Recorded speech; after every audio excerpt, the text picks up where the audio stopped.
BJP और JDU के बीच क्या रिश्ते बिगड़ना शुरू हो गए हैं? नीतीश कुमार ने बीजेपी से दूरी बनाना क्यों शुरू कर दिया है? बीजेपी नेताओं के निशाने पर अचानक क्यों आ गए हैं नीतीश कुमार? आखिर लोकसभा चुनाव साथ में लड़ने वाले बीजेपी और जेडीयू अचानक ही एक दूसरे के विरोधी क्यों लगने लगे हैं? इन सभी सवालों को लेकर आज हम अपनी स्पेशल रिपोर्ट में करेंगे बात। नमस्कार, मैं हूं अंशिता। बिहार में जंगल राज आ गया है। जंगल राज, जिसकी याद बीजेपी पिछले 30 साल से बिहार की जनता को दिला रही है। सरकार भले ही एनडीए की हो और 19 साल से नीतीश कुमार राज्य के सीएम रहे हों, लेकिन जब भी चुनाव होता है तो बीजेपी की तरफ से जंगल राज का मामला उठा दिया जाता है। जंगल राज बीजेपी की नजर में लालू यादव और राबड़ी देवी के 15 साल के शासनकाल को माना जाता है। लेकिन आजकल बीजेपी के नेता एक बार फिर जंगल राज की बात करने लगे हैं। सबसे बड़ी बात तो यह है कि इस बार निशाने पर लालू यादव या आरजेडी नहीं है, बल्कि जेडीयू और नीतीश कुमार हैं। वो नीतीश कुमार जिनकी सरकार में बीजेपी भी शामिल है। ये भी कह सकते हैं कि बीजेपी की मदद से ही नीतीश कुमार की कुर्सी बची हुई है, नहीं तो उनके लिए सीएम पद बचाने के साथ ही पार्टी बचाना भी मुश्किल हो जाता। लेकिन बीजेपी के साथ नीतीश की दूरियां बढ़ती दिखाई दे रही हैं। दरअसल बिहार बीजेपी के पूर्व अध्यक्ष और बेतिया सांसद संजय जायसवाल का एक बयान इस समय जमकर वायरल हो रहा है। जायसवाल नीतीश राज की तुलना लालू यादव के शासनकाल से करते हुए दिखाई दे रहे हैं। अब साफ कह रहे हैं कि ऐसा होता रहा तो यही माना जाएगा कि बिहार में जंगल राज चल रहा है। संजय जायसवाल को पीएम मोदी और अमित शाह दोनों का ही करीबी माना जाता है। ऐसे में कहा जा रहा है कि उनके इस बयान को मोदी और शाह का भी समर्थन है, यानी दिल्ली से ही इस बयान को देने का संकेत दिया गया, संदेश दिया गया और उन्होंने ये बयान दे दिया। दरअसल जंगल राज की बात करते हुए बीजेपी सांसद ने बिहार की कानून व्यवस्था की स्थिति पर ही सीधे सीधे सवाल उठा दिए हैं। बिहार के सीएम नीतीश कुमार के पास ही गृह मंत्रालय भी है, ये आप जानते ही हैं। ऐसे में निशाना नीतीश कुमार को ही माना जा रहा है, क्योंकि ये तो सभी जानते हैं किसी भी राज्य की कानून व्यवस्था गृह मंत्रालय के हाथ में ही होती है। ऐसे में संजय जायसवाल ने जब ये कहा कि उनके जिले चंपारण में पिछले दिनों अपराध की कई बड़ी घटनाएं हुए हैं, जिले में अपराध बढ़ रहे हैं, पूर्व मुखिया जितेंद्र सिंह की जान ले ली गई है, अगर इस तरह की आपराधिक घटनाओं पर रोक नहीं लगती है तो चंपारण एक बार फिर 2005 से पहले के दौर में पहुंच जाएगा।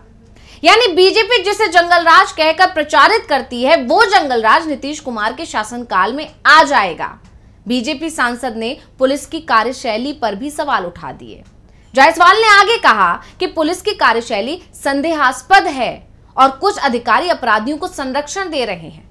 जिस विभाग के मुखिया खुद मुख्यमंत्री नीतीश कुमार हैं, उस विभाग में अपराधियों को संरक्षण दिया जा रहा है। ये अपने आप में एक बड़ा और बेहद गंभीर आरोप है जो बीजेपी सांसद ने लगा दिया है। हालांकि उन्होंने नाम नहीं लिया है, लेकिन इशारा उधर ही जा रहा है, क्योंकि जब कानून व्यवस्था पर सवाल उठेंगे तो जाहिर तौर पर सवाल गृह मंत्रालय पर उठ रहे हैं, और गृह मंत्रालय पर सवाल उठने का मतलब है कि आरोप सीधे सीधे जो सवाल हैं वो सीधे सीधे नीतीश कुमार पर उठ रहे हैं।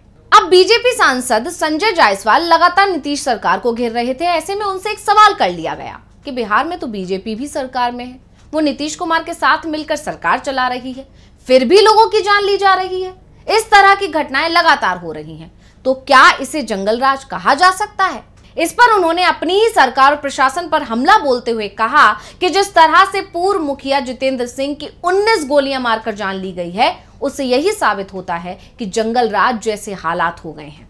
बिहार में पूर्ण शराबबंदी है, फिर भी बैरिया थाना क्षेत्र में रोजाना 2000 रुपए की शराब की बोतलें आती हैं। ये बात सभी को पता है, सिर्फ पुलिस को नहीं।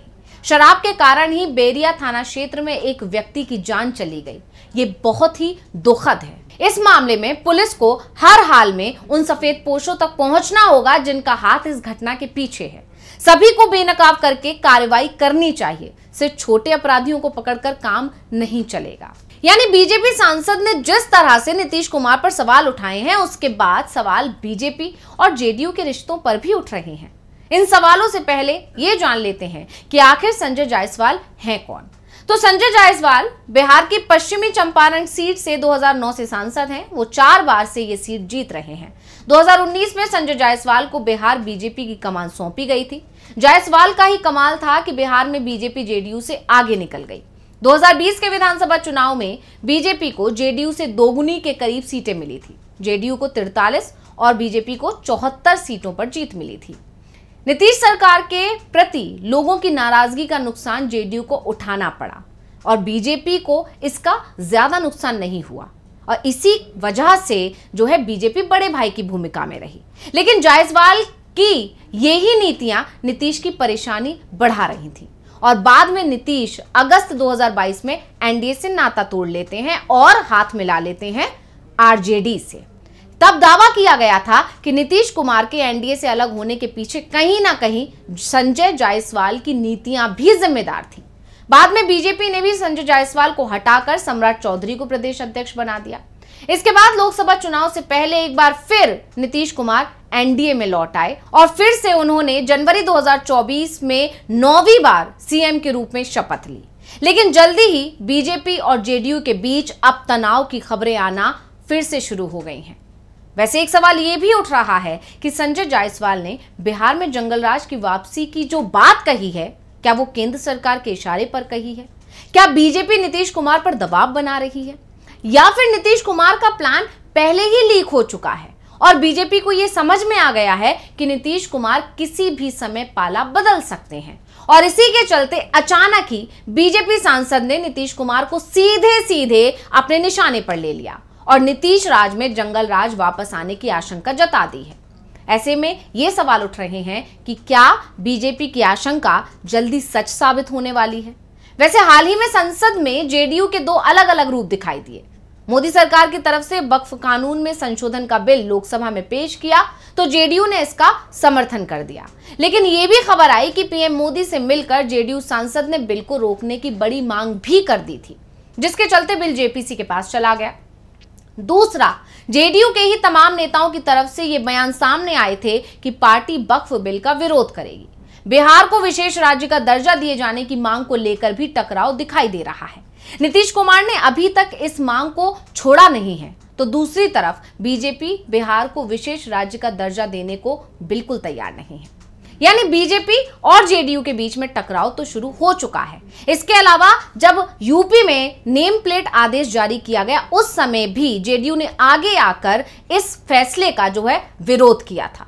और अब जिस तरह से संजय जायसवाल ने नीतीश कुमार पर सीधा हमला बोल दिया है, उसके बाद से ये कहा जा रहा है कि बिहार में कभी भी खेला हो सकता है। और इसी बीच ये भी खबरें हैं कि लगातार आरजेडी जो है जेडीयू को साधने की कोशिश कर रही है, नीतीश कुमार को अपने पाले में लाने की कोशिश कर रही है। पिछले दिनों ही जो है आरजेडी नेता का बयान आया था। तो इन तमाम अटकलों के बीच जब संजय जायसवाल का सीधा इस तरह का बयान आया तो सियासी गलियारों में चर्चा का बाजार गर्मा गया है। तो आपका क्या कहना है? क्या जल्द ही कुछ बड़ा खेला होने वाला है? हमें कमेंट करके अपनी राय जरूर दीजिएगा और आपको ये रिपोर्ट कैसी लगी ये भी जरूर बताइएगा। तब तक के लिए मुझे दीजिए इजाजत। देखते रहिए डीवी लाइव। नमस्कार।